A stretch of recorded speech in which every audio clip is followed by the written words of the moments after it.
Welcome to the Bare Metal Cyber Security Plus podcast. This series helps you prepare for the CompTIA Security Plus exam with focused explanations and practical context. For a companion study guide, check out the Achieve CompTIA Security Plus 701 Exam Success by Dr. Jason Edwards. It is the most concise and complete Security Plus guide on the market, built for busy professionals who want to pass the exam fast and on their first try. You can find this book and others at cyberauthor.me. Passwords are often the first and sometimes only barrier between an attacker and a user's data.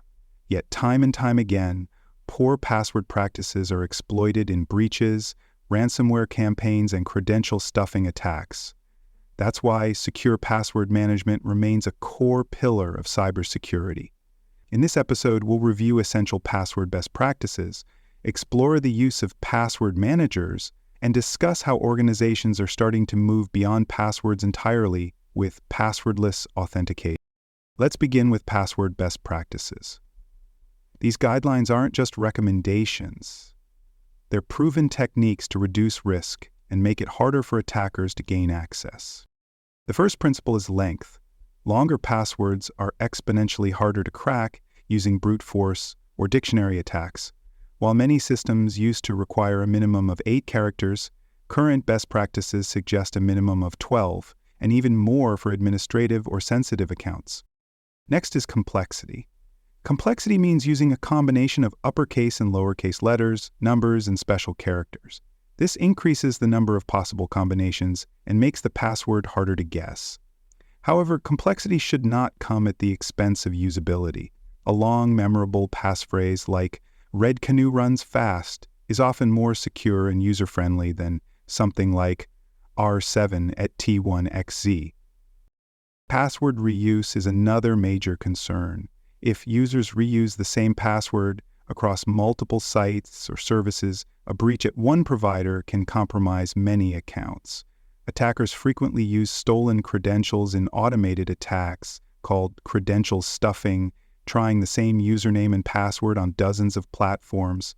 That's why each account should have a unique password. Expiration policies have traditionally required users to change passwords every 60 or 90 days. However, research shows that forced, frequent changes often result in weaker passwords or predictable patterns. Instead of routine expiration, the focus should be on detecting password compromise and requiring resets when needed. This includes implementing breach detection tools and multi-factor authentication to reduce dependence on the password alone. Password age is related. If a password hasn't been changed in years and the account hasn't used multi-factor authentication, it may be vulnerable to exposure. High-value accounts should have their passwords reviewed or rotated on a reasonable schedule and after key events like job changes, system updates, or suspected compromise. Let's look at a real-world example. A small law firm suffers a breach after an attacker logs in using a paralegal's email credentials. The password had been reused from a previous job and was exposed in a public breach months earlier. No multi-factor authentication was in place, and the password had not been changed in over a year. Once inside, the attacker exfiltrates client documents and case notes. This breach could have been prevented with stronger password hygiene and regular checks for compromised credentials. Now let's turn to password managers. These tools allow users to store, generate, and autofill complex passwords across devices. Instead of remembering dozens of unique passwords, users only need to remember one strong master password. The password manager does the rest, creating long, random, and unique credentials for each site or service. Password managers reduce the temptation to reuse passwords or store them in unsafe locations like spreadsheets, notepads, or browser autofill tools. Many also offer alerts for reused or compromised passwords, password strength scoring, and integration with breach database. Let's consider a practical scenario. A marketing team adopts a password manager to store shared credentials for design tools, content platforms, and social media accounts. Each login is protected by a unique password, and access to the manager requires multi-factor authentication. If a team member leaves the company, their access to the vault is revoked immediately.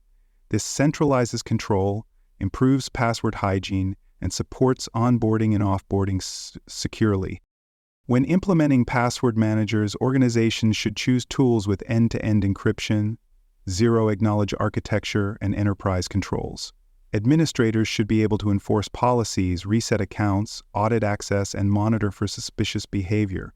Employees should receive training on creating strong master passwords, enabling multi-factor authentication, and safely using password manager browser extensions or mobile apps. Now let's look ahead to passwordless authentication. This approach removes passwords from the login process entirely, replacing them with more secure and user-friendly methods. Common passwordless technologies include biometrics, push notifications, hardware security keys, one-time codes, and certificate-based authentication. The benefits of going passwordless are clear: no more password resets, no more credential stuffing, and no more phishing for credentials that don't exist. Instead, users authenticate with a trusted device or biometric factor, something that's much harder to steal or guess. Let's explore a real-world example. A software company transitions to passwordless logins using FIDO2 security keys and biometric authentication.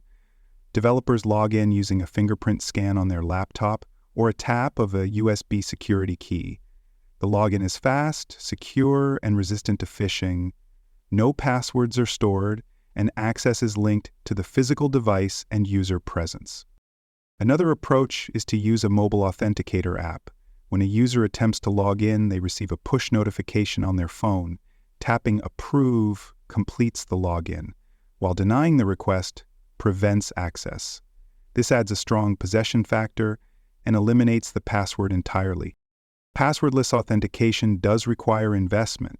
Systems must be updated to support protocols like WebAuthn. Users must register devices, and backup methods must be available in case a device is lost. But as phishing attacks increase and password fatigue worsens, many organizations see passwordless as the future of identity security. It's important to note that going passwordless is a journey, not a switch. Many environments start by reducing the number of password-based logins, integrating passwordless options into single sign-on platforms, and moving high-risk accounts to passwordless first. Over time, the goal is to eliminate passwords where feasible while maintaining strong authentication and user experience. To summarize, secure password management starts with enforcing best practices, length, complexity, uniqueness, and informed policies around expiration. Password managers help users maintain strong, unique credentials across systems while reducing the risks of reuse and poor storage. And passwordless authentication offers a path forward, replacing passwords with smarter, stronger, and more user-friendly methods that reduce risk and support zero-trust architecture. For the Security Plus exam, expect questions about password policy, storage, reuse risks, and when to use password managers. You may also see questions about passwordless protocols, authentication factors, and how to balance user convenience with security. Review terms like TOTP, password vault, credential reuse, master password, and WebAuthn. They're all testable and tied directly to current identity security practices. Thanks for joining us for this episode of the Bare Metal Cyber Security Plus podcast. For more episodes, tools, and study support, visit us at baremetalcyber.com. And before you take the test, make sure to check out the practice questions in the book Achieve CompTIA Security Plus SY0-701 Exam Success by Dr. Jason Edwards. They cover every domain and are a powerful way to lock in your knowledge.